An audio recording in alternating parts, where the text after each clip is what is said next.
I'm Bill Grove from Council Bluffs Community School District, and I also represent Southwest Iowa District 7 on the IASB board. It's my pleasure to introduce our final keynote presenter of the convention. Shannon McClintock Miller is a former district teacher librarian at Van Meter Schools and was named one of the Library Journal's 2014 Movers and Shakers. She currently lives in Colorado, but has returned to Iowa to tell us about her work as a practitioner using technology and innovation to open new doors for students. Please help me welcome Shannon McClintock Miller, along with students from Bettendorf and Waukee.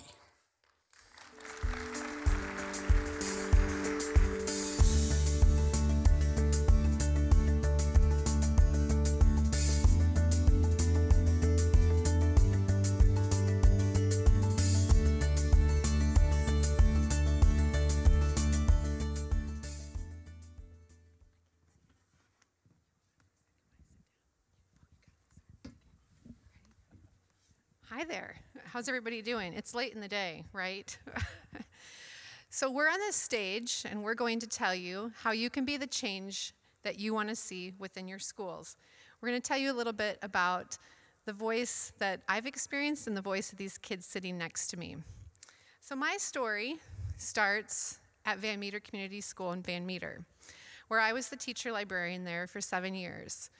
And I had the opportunity to do a lot of things at Van Meter. I was empowered to do great things, to try new things, to have a voice, and to follow my passion every day. I was also really lucky as the teacher librarian to work with all the kids, kindergarten through 12th grade, which was really fun for me, and to work with all of the teachers and all of the administrators, the school board members, and our community.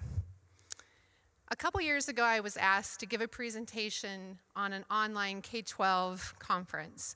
And I asked one of my 4th graders to help me. And at the time, I was telling Meriden what we were going to speak about. And Meriden said to me, "Why are you telling me what I'm going to talk about if it's about student voice?" So I said, "That's a good point." So we talked about it, and we decided to create a survey and to send it out on Twitter and to everybody that we knew. And we collected hundreds of responses all over the world.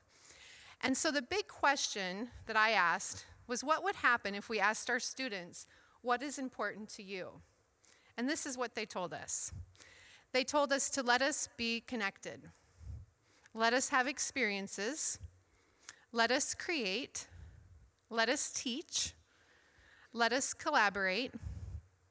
Let us have choices. To let us have access. Let us create our space. Let us make a difference.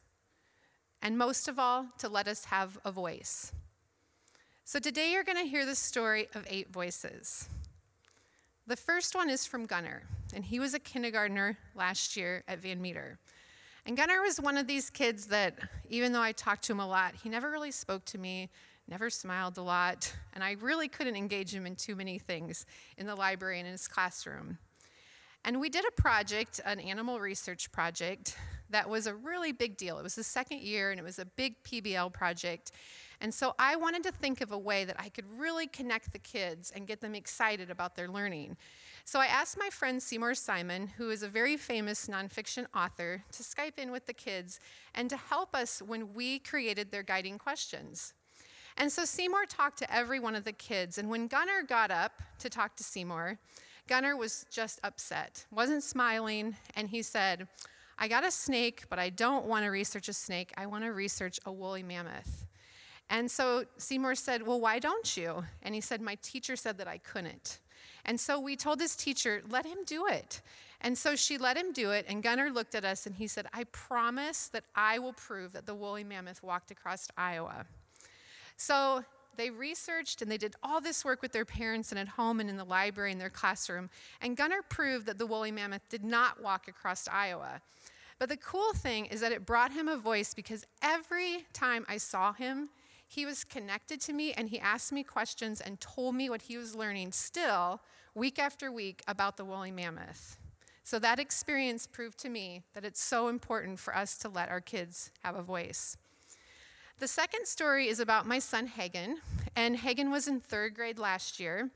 And Hagen came home one day and he told me that his teacher had banded the rainbow balloon bracelets, you know, the little bracelets that all the kids have with the little rubber band things. And so I said, why? Well, we play with them and they're distracting. So I said, well, let's go to school and see how we could turn this into something that was positive.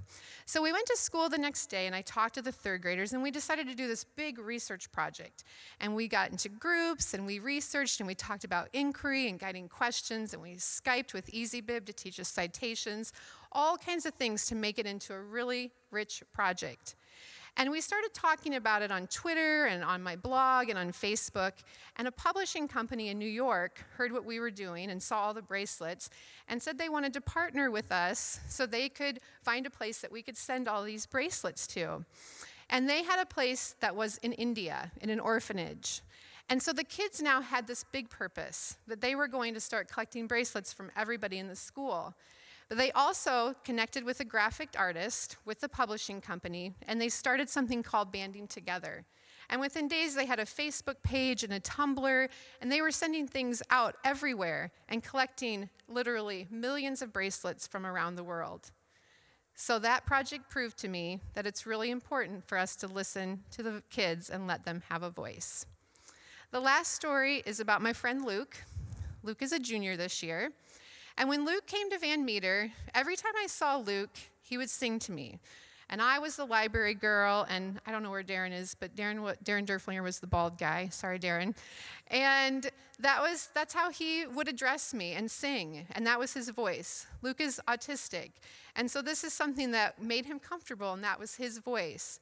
I wrote a grant then for a 3D printer last year to Donors Choose, and it got funded within a couple weeks. And I didn't know anything about 3D printers. I just thought that it would be cool for our school to have one. But Luke found me in the hallway one day, and he looked at me, and he rattled off all these things about how great the printer would be, what it was going to bring to our school. And this kid had this voice that I had never heard. He was an expert. And so when the printer came to school, I said, when it comes, let Luke come and get him. Let him come and get the box. Let him open it up. And so he opened it up that day, and within minutes, Luke had gathered people into the library office. He was showing us how to print. He was talking about what we were going to do with it. And he became the expert, not just to me, but to everybody in that school. And when Luke, one day, we were invited to come and talk to our school board and to watch him talk about what the printer gave to him was one of the best moments of my teaching career. And so that is one of my favorite stories of how important it is for our kids to have a voice. Now you're going to hear from my friends on the stage, and I'm going to let them introduce themselves as they tell their stories. Oh, you have a microphone. My name's Chelsea, and I am a senior at Bettendorf High School. Last year, I took an entertainment marketing class, and in that class, we had a blog project. And what that project was each student had to create a blog, market it on their own, and see how many views we could all get. And so I decided to make it a Random Acts of Kindness blog. At first, it was just me doing a random act of kindness every single day, and then I'd blog about it. Then I began receiving emails from people in my community and even around the world. And within a few weeks, it became not so much about what I was doing, but about what everyone else was doing. And I had a lot of support from my administrators, my student body, and from the teachers at my school.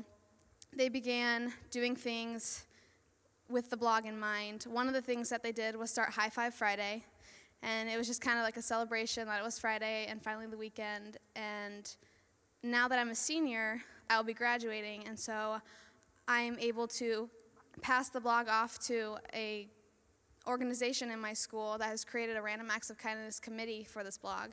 And they are going to continue to blog about the random acts of kindness that are happening and also continue to perform random acts of kindness within my community and within my school. And that is one reason why you should let us have a voice. Good afternoon, everyone. My name is James Gomez, and I'm also a senior at Bettendorf High School. And my story begins with an organization called RSVP. So for those of you who aren't familiar with this organization, RSVP stands for Raising Student Voice and Participation. It is a student-led organization that directly empowers the student body to have their voice heard by administration, principals, and school boards. So RSVP was first implemented in Iowa here at Bettendorf High School, And we have spread it throughout Iowa and has become quite a pivotal and an immense power within our own school. Now, within RSVP, there's a group called the leadership team. And the leadership team is comprised of students who have stepped up within RSVP to take more of a commanding role in the school to make sure that RSVP runs smoothly in its works and through the ideas gathered in the school, and to also expand the influence of RSVP not only to more people in our school, but other schools and the community at large. So one endeavor that our lead team recently took on was coming up with an exchange program with kids from East Leiden High School in Franklin, Illinois. Now, we were empowered by our principal, Mr. Jimmy Casas, and the principal of East Leiden High School, Mr. Markey. We connected with the students from East Leiden, we got to know them, and we were paired up, and we set up this exchange program. So the kids from East Leiden came to Bettendorf, and they spent a couple days with us, and they experienced how RSVP works within our school, and they experienced how our leadership team works as well. The plan is in February to have the Bettendorf kids go to East Leiden to experience a different form of leadership at their school. So through this experience, we are gathering ideas that we can bring to our respective schools on how to improve student voice within the school community, how we can use that student voice to improve the schools, and how to grow our leadership skills and how to raise the student voice in both schools. So this is why it's important to allow us to have a voice, to reach beyond the walls of our own school and to touch others in the community.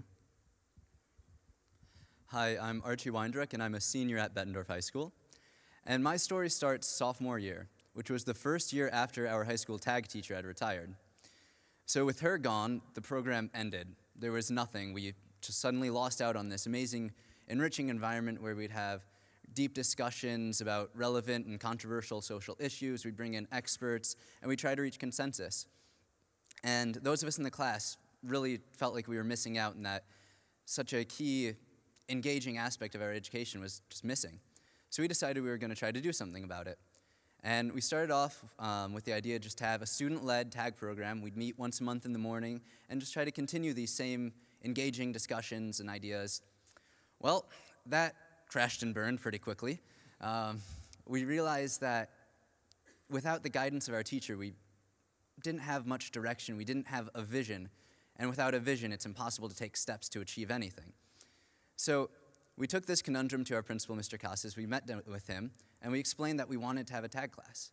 And he asked us two very basic questions. What exactly do you want to achieve? What do you need to accomplish that? And we were taken aback. We had no idea how to go about these just carte blanche options. You know, sky's the limit. We're here to support you. Do what you need to do. Well, we had no idea what we needed to do. So over the next year and a half, we met with our principal, we met with our school board, we met with administrators and teachers about what we can accomplish through a student-driven, project-based class and how it would still be able to be assessed and how it would be meaningful, because we realized that we didn't just want the discussions we had before, but to be able to put out a meaningful product into the world that we could really invest ourselves and make something happen. And I'm proud to say that last year we actually had the tag class second semester, and it was amazing. And looking back, I realized that this entire process was a project-based learning unit. You know, we realized something we wanted to accomplish that we were passionate about, and we took the steps to accomplish that. And so through our administration, our school board, and our principal, opening these channels for us to ask these questions about what it is we want and provide the support and resources to accomplish it, we're able to have a voice. I'm Ian Kuhn, and I'm a junior at Waukee High School. My story with student voice really started when I was in middle school. When I was in 6th grade, Russ Garand and Molly and myself went to iTech that year, and we hosted a session about our blogging. And that was a really empowering experience, not only being able to blog and reach outside of our classroom, but then being able to share it with other educators at the conference that day too. And that was really where I started my passion. There's a couple years that passed in between this and Ed Camp Iowa, which is where I kind of started my own event then. So I met Jack, who is a senior at Dubuque, and we were the only 2 students out of about 200 educators that were at that Ed Camp event. And we thought, you know, shouldn't this be the other way around? Shouldn't there be more students than there are educators? They're the big voice in education, right? So we started our own event, the Iowa Student Learning Institute, And we've had 2 successful conferences now and directly impact many students across the state and empowering them to be able to find their voice and their passion and be able to share that with others. Among this process, though, we knew that we were missing some students. So we started the Iowa Student Leadership Team, which is a group of English as a second language students from across the state.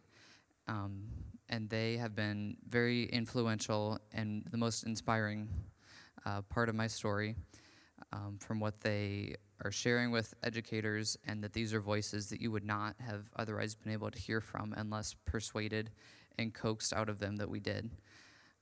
Their biggest message is that they don't only want to be listened to, they want to be heard, and they want us to let them know that their voice matters.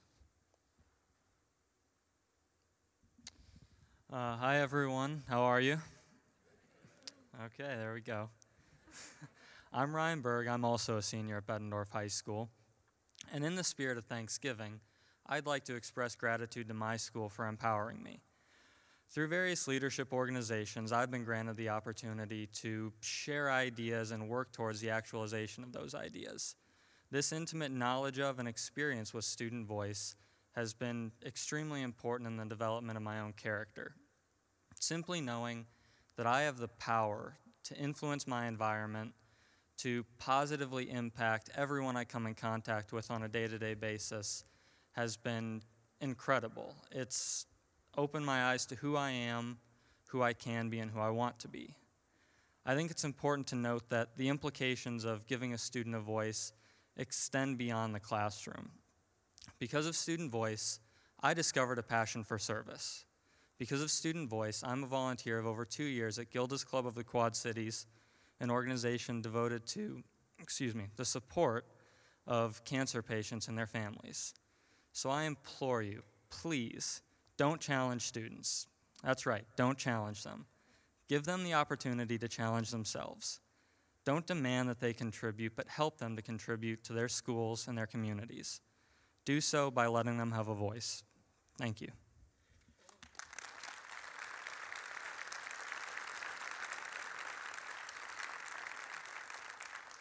Pretty inspiring, huh? I think that's such a good message for all of us to listen to. I know that my favorite thing being a teacher is just listening to student voice. And when we really take the time, it really makes us think about why we're all here. And that is definitely to make a difference in education. And we all need to listen to the kids. So I want to ask yourself this. What would happen if you listened to your students? If you asked them how they want to learn? And ask yourself this. What would happen if you listened to your teachers? Do you know what they are passionate about? Think about your learning. How do you feel when you are asked how you want to learn and what you think is important? Today we went around and we had some signs and we took pictures of everybody, and I have to give a shout out to my dear friends, Jimmy Casa and John Carver, who are in the picture, and they got to spend some time yesterday with President Obama in Washington with a group of superintendents. And so this morning I was asking them to give us a little sign that said how important student voice was. But it was really fun for us to gather these and for you to really think about what the kids had to offer you today. And that is definitely for them to be here and for them to be heard. Our children's voices have the power to make a difference. They have the power to change education. They have the power to change the world. And you have the power to be the change. So please, take back this message to your school and definitely let the kids have a voice. Thank you.